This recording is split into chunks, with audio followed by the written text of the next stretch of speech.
Selamat pagi semuanya, apa kabar? Sehat, sukses, bahagia selalu. Jangan lupa di-subscribe, like, bagikan channel ini dan juga berikan komentar Anda agar kami semakin semangat dalam memberikan Anda konten terbaik setiap harinya. Bagi Anda yang selama ini telah mendukung kami ucapkan terima kasih dan kami doakan Anda selalu diberikan kesehatan, rezeki, dan kebahagiaan yang melimpah. Jangan lupa aktifkan lonceng notifikasi agar Anda tidak tertinggal setiap update terbaru dari kami Best Biz ID. Dan langsung saja kita mulai dengan market outlook untuk perdagangan hari ini, hari Kamis, tanggal 27 Mei 2021. Dan setelah kemarin market kita libur, kita melihat penutupan dari market Amerika ternyata kemarin berbeda dengan penutupan market Eropa, di mana kalau kita melihat market Amerika cenderung berada di dalam zona hijau, sedangkan market Eropa nampak bergerak mix. Kalau kita lihat Dow Jones mengalami kenaikan tipis 0,03% atau 10,6 poin ke 34.323. Nasdaq mengalami kenaikan 0,59% atau 80,8 poin ke 13.738. Sedangkan S&P 500 mengalami kenaikan 0,19% atau 7,9 poin ke 4.196. Sebaliknya kalau kita lihat market Eropa, FTSE 100 Index London berada dalam zona merah, negatif 0,04% atau 2,9 poin ke 7.027. DAX Frankfurt atau GDXI mengalami penurunan 0,09% atau 14,4 poin ke 15.451. CAC Prancis mengalami kenaikan 0,02% atau 1,3 poin ke 6.392.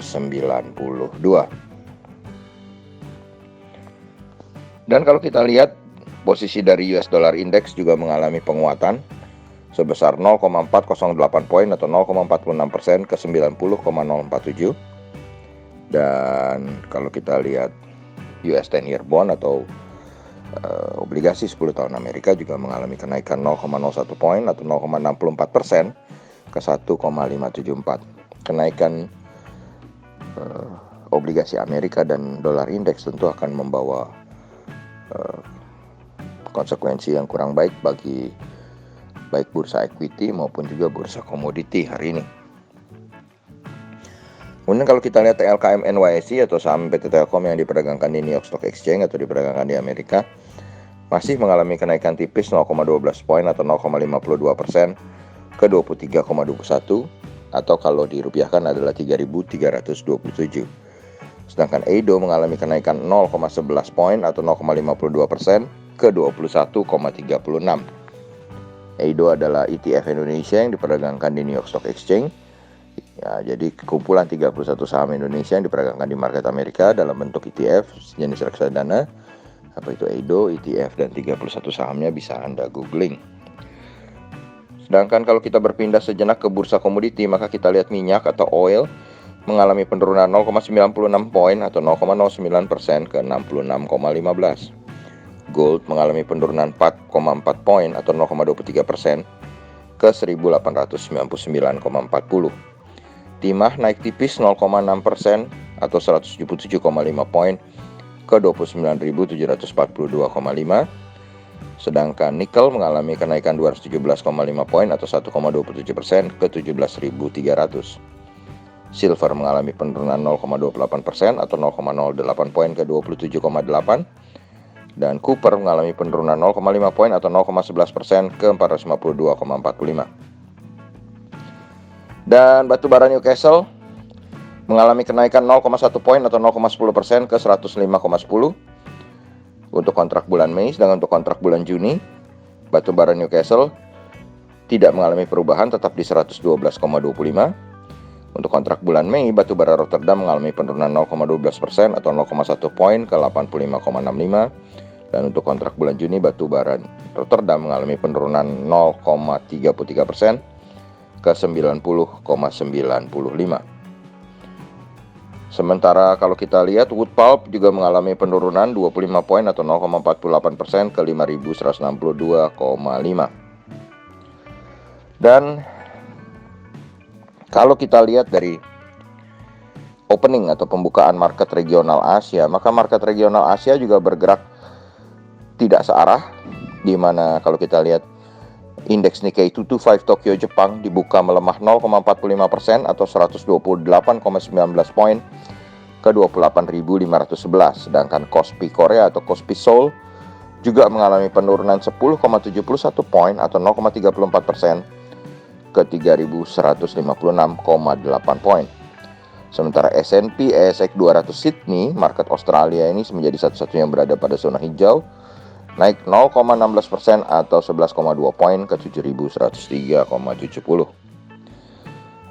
Lalu bagaimana dengan IHSG? Kalau kita lihat tentu saja IHSG mendapat dua sentimen positif. Yang pertama dari perkiraan pertumbuhan ekonomi kuartal kedua yang sangat baik dari Ibu Menteri Sri Mulyani, yang tentu akan menambah gairah untuk pasar. Dan juga kalau kita lihat bagaimana BI kembali mempertahankan BI repo rate atau suku bunganya. Jadi kalau kita lihat dari dua sentimen positif itu, maka sektor finance atau sektor perbankan layak untuk kita perhatikan, karena sektor perbankan akan mendapatkan angin, dan dimana kalau sektor perbankan mendapat angin, IHSG kemungkinan akan juga mendapat angin. Walaupun kalau kita lihat dari market Asia sendiri cenderung tertekan. Kalau kita lihat makanya ini cukup kontradiktif, di mana Edo cukup baik, market Amerika cukup baik, tapi market Asia tertekan dengan kenaikan US dollar index. Jadi kalau kita boleh mengambil posisi, maka hari ini saya lebih memilih IHSG 51% berada di dalam zona hijau, tipis saja tapi. Demikianlah apa yang kita bisa bagikan hari ini. Semoga bermanfaat, tetap sehat, tetap semangat, maju terus dalam mencapai profit maksimal di pasar modal Indonesia, dan jangan lupa untuk selalu berusaha berbahagia. Sampai jumpa.